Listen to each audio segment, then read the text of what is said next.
经引导。罗伯特·路易斯·史蒂文森。第26章。伊斯雷尔·汉兹。风仿佛听从了我们的心愿，开始转向西边吹。这样一来，我们从岛的东北角航行到北湾入口就容易多了。只是，由于我们没有锚，如果想让帆船搁浅直到涨潮，我们有的是时间，却不知道该如何打发。舵手向我解释了如何让船只停船漂流。经过多次失败的尝试后，我终于成功了。然后我们俩安静地坐着，又吃了一点东西。船长，过了一会儿，他带着那令人不安的笑容说：“那是我的老伙伴奥布莱恩，您把他扔到海里怎么样？”我通常不那么挑剔，也不为结果了他而感到内疚，但我觉得他不太雅观，您觉得呢？我力气不够，也不喜欢干这种活。在我看来，他待在那儿挺好，我回答。这是一艘不幸的船，伊斯帕尼奥拉号，吉姆。他继续说，眨了眨眼睛。很多人都死在这艘伊斯帕尼奥拉号上。自从你我从布里斯托尔上船以来，不少可怜的水手都到另一个世界去了。我从没见过这么倒霉的事，先生，真的没有。就拿那个奥布莱恩来说，他死了，不是吗？我不是个有学问的人，而你识字，还会算数。说白了，你觉得人死了就永远死了，还是会活过来？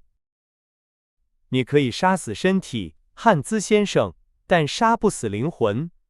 这一点你应该知道。我回答说，那个奥布莱恩已经去了另一个世界，也许正在看着我们呢。啊！汉兹喊道，那可真是太遗憾了。看来杀人也是白费力气。不管怎么说，据我所见，灵魂也起不了多大作用。让他们来找我吧，吉姆。既然你跟我说了实话，我非常感谢你。你下到船舱里给我拿该死，我想不起名字了。是的，给我拿一瓶葡萄酒来，吉姆。这白兰地让我有点上头了。舵手的犹豫让我觉得很不自然。至于他宁愿喝葡萄酒也不喝白兰地，我一个字也不相信。这不过是个借口。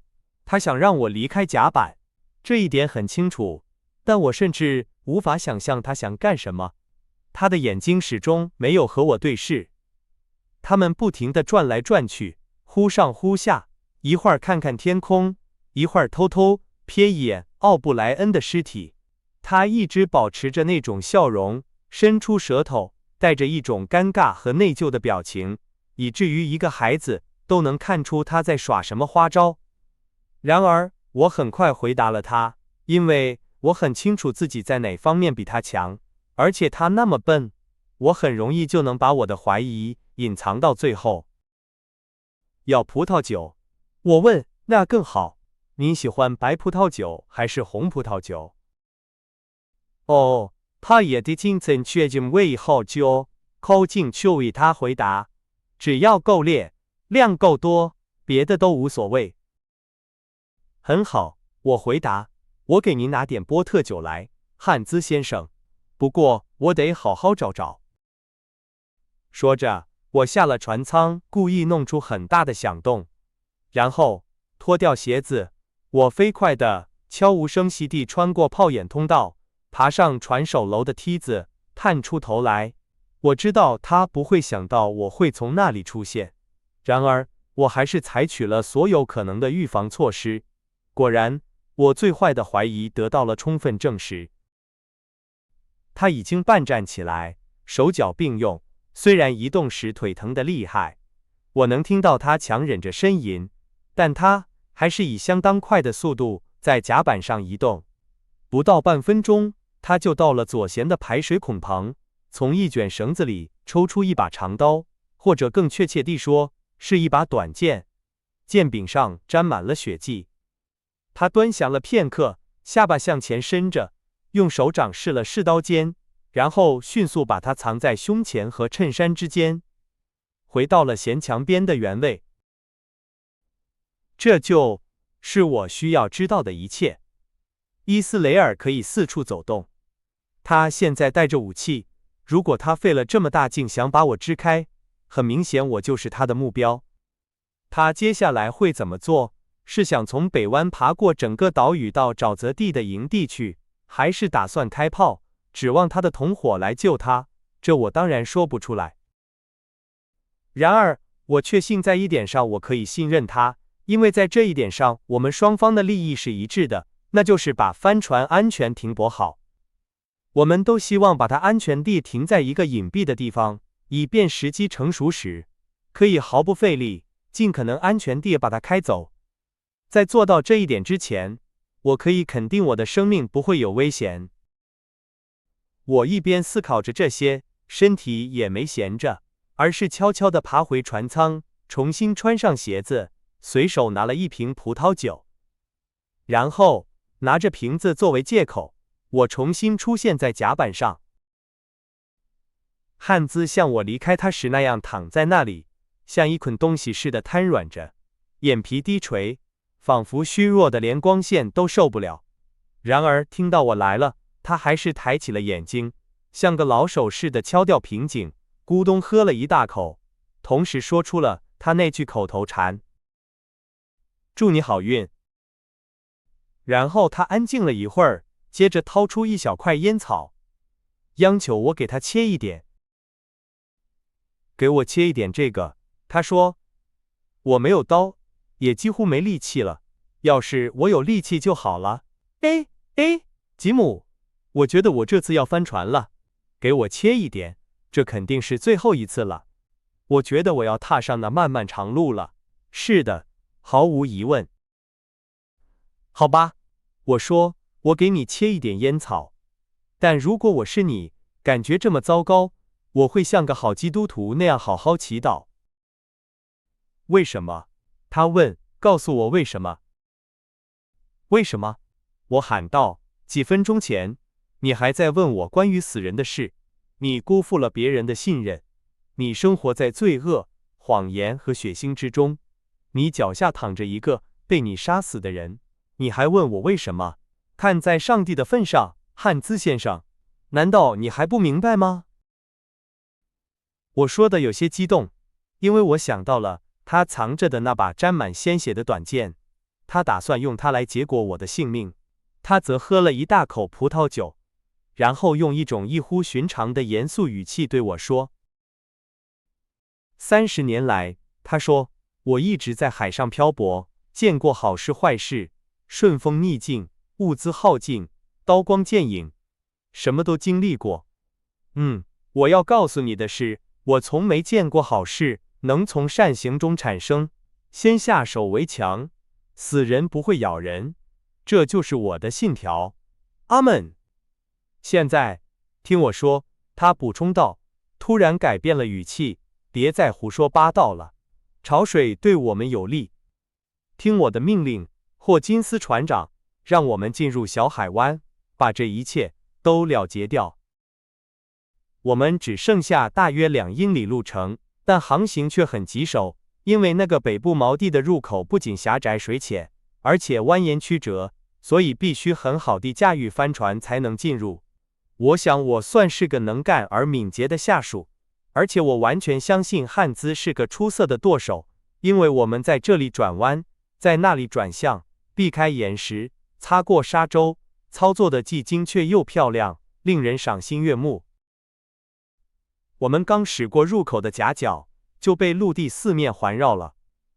北湾的岸边像南部锚地一样林木茂密，但这片水域更长更窄，更像它实际上所示的一条河的入海口。在我们前方，在南端，我们看到了一艘失事船只的残骸，已经腐烂不堪。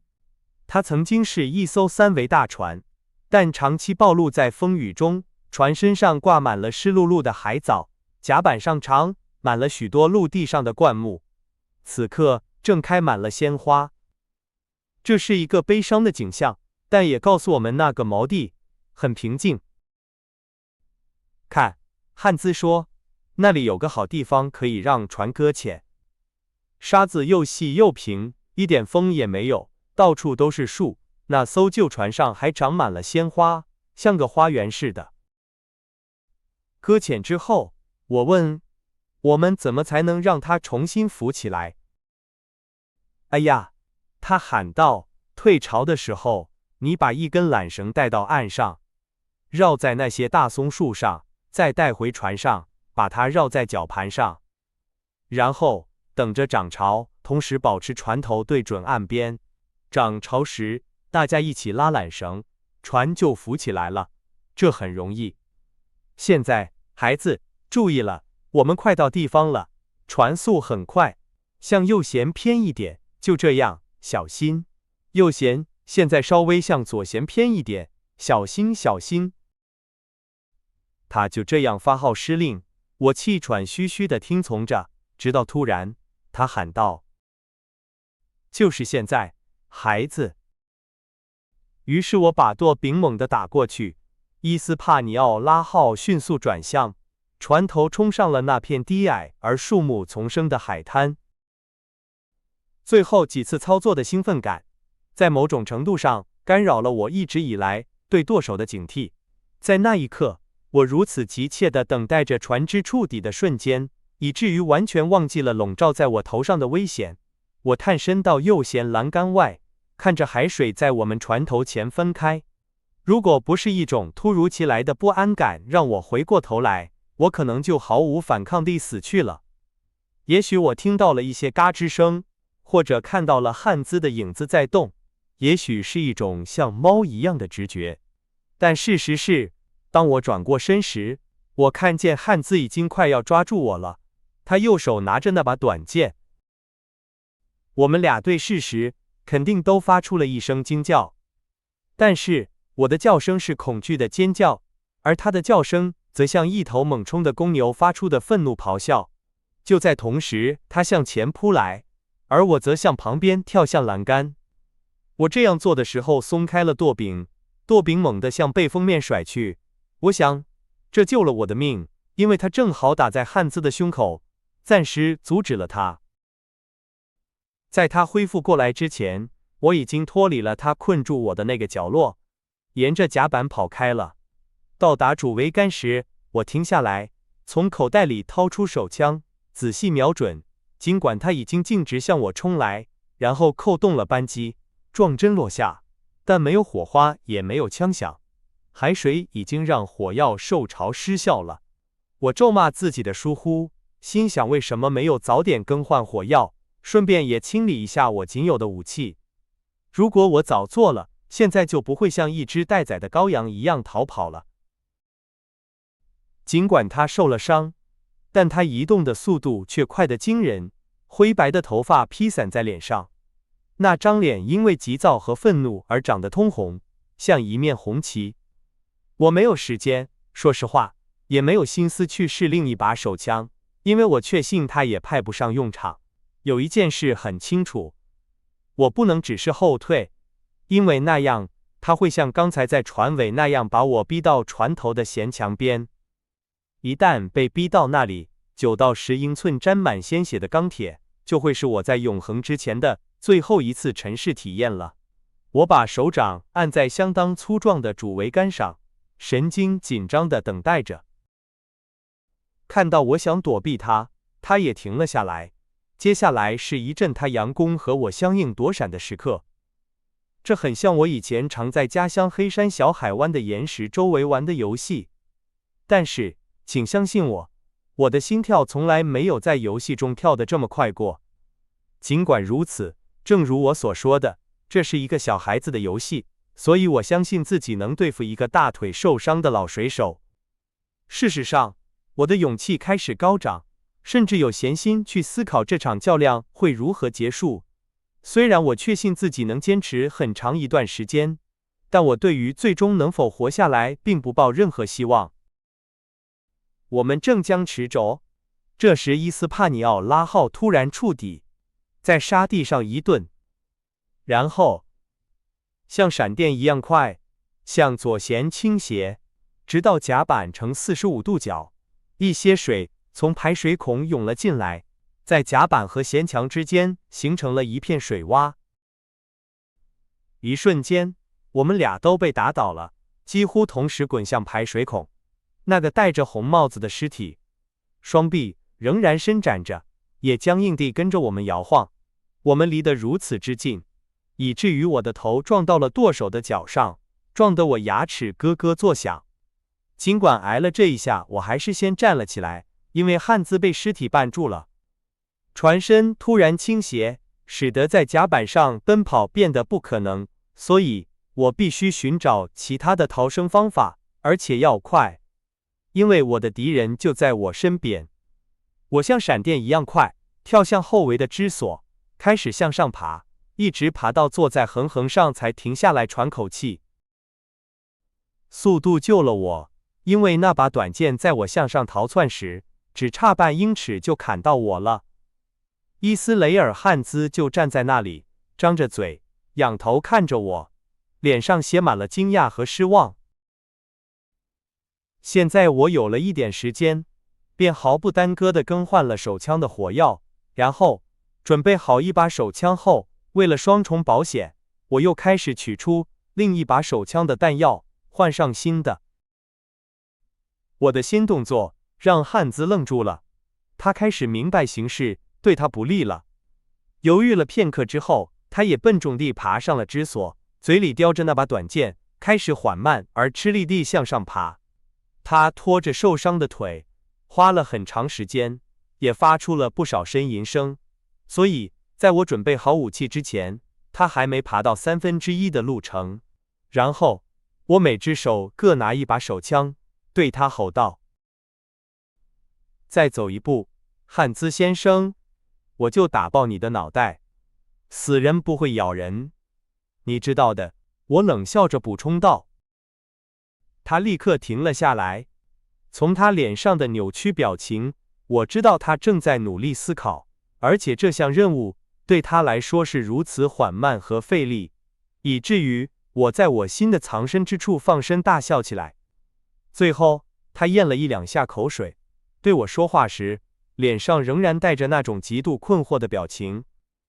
为了说话，他不得不把短剑从嘴里拿出来，但在其他方面，他一动不动。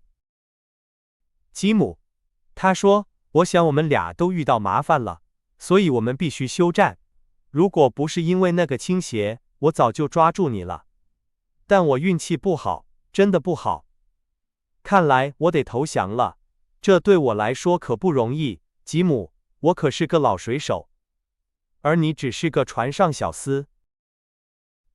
我得意洋洋地品味着他的话，像一只站在墙头上的公鸡一样微笑着。突然，他的右手举过肩膀，有什么东西像箭一样呼啸着飞来，我感到一阵撞击，然后是一阵剧烈的疼痛，我的肩膀被钉在了桅杆上。由于剧痛和突如其来的惊吓，我不能说这是故意的，而且我肯定没有意识地瞄准，2把手枪都发射了，并且都从我手中掉了下去，但它们并非独自落下，伴随着一声压抑的尖叫，舵手从支索上松开手，头朝下栽进了水里。